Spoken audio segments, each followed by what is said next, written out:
at premium. Ito premium din namin na malaking screen, 11.5. Napasok siya sa premium kasi same sila ng processor ng dito. Tapos ito naman yung 13-inch namin, mid-range siya kasi yung processor nito same sila dito. So ayun guys, testing ko lang yung speed nila, si basic saka si mid-range. So check ko yung application, walang naka-open. Dito rin walang naka-open.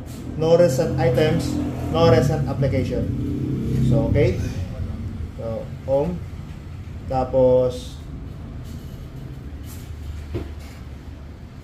home. So unahin ko to, open ko to siya, si YouTube. So ganun kabilis yung mid-range namin.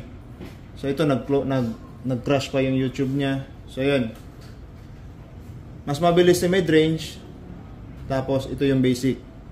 Lalo na kung marami ng application yung naka-open nito or marami ng application na naka-download, mas lalong babagal to compare dito. Tapos lalo na kung maglalagay kayo ng 360 camera dito, dagdag babasahin niya, compare dito, mas mabilis pa rin to. So ayan guys, yung resolution naman, lahat ng ito 2K resolution, 2000 by 1900. Tapos ito 1280 by 720. Yung hindi 2K, meron pa siyang pindutan sa gilid.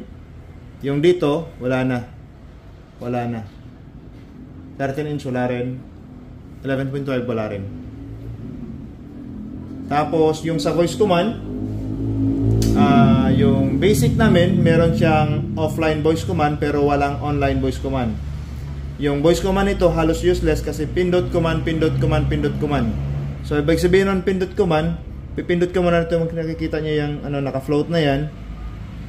Pipindot kayo dyan, yung microphone, volume up. Ayun, saka palalabas. So pindot command, so meron namang volume up dito, so dito ka na dumiretso, hindi mo na i-command.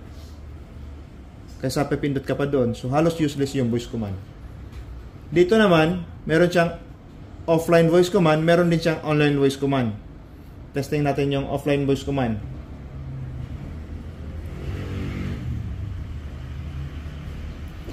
Volume up, volume down, volume mute, open YouTube, screen off, screen on, turn on navigation.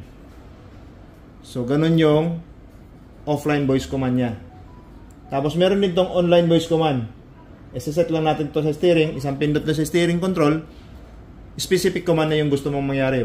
Halimbawa, I want to play James Blunt on YouTube. Automatic siya mag-play ng James Blunt doon sa YouTube. Hindi mo na kailangan ita-type yung gusto mong i-play.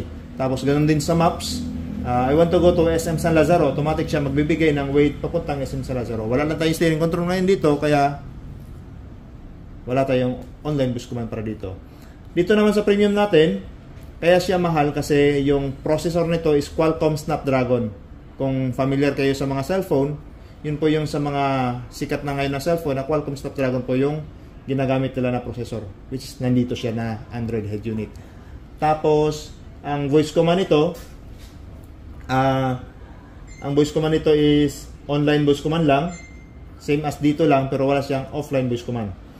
Tapos yung 360 naman ito, mas lamang tong premium namin, mas lamang ang premium kasi nag-enhance yung resolution ng camera niya, pero same camera lang nang ginagamit dito. Pero yung camera yung linaw ng camera dito sa premium, mas malinaw to compare dito sa dalawa.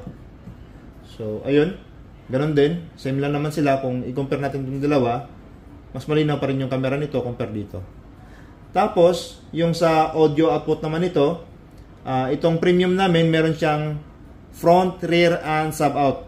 So kung gusto mong mag direct amplifier nito kahit walang DSP, kasi built-in DSP naman to,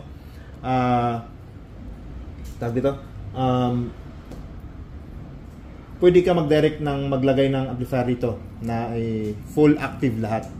So kasi meron siyang front, rear, and sub. Tapos ito front and sub lang meron. Tapos ganun ito, front and sub lang meron. Tapos, yung sa screen resolution, 1280 by 720, 2K, 2K, 2K, 2K. Ito na yung 1280, meron siyang pindutan sa gilid, dito wala. Ito sa screen to mismo, pwede itong wala dyan. Ayan. Tapos, ano pa bang ibang features dito?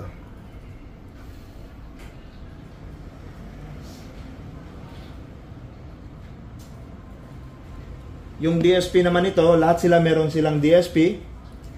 Sa naobserbahan ko, yung DSP ito hindi accurate kasi kapag itataas mo siya, hindi nagre-response dun sa pang-measure natin ng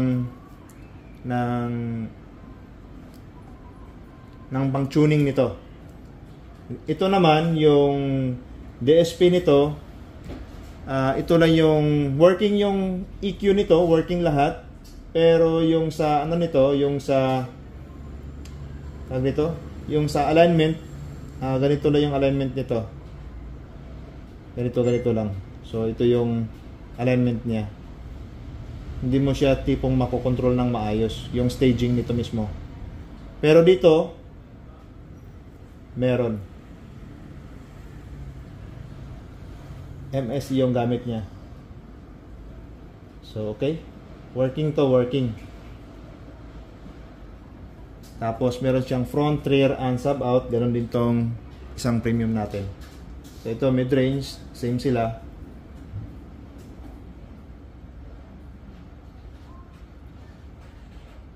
Sama yung DSP.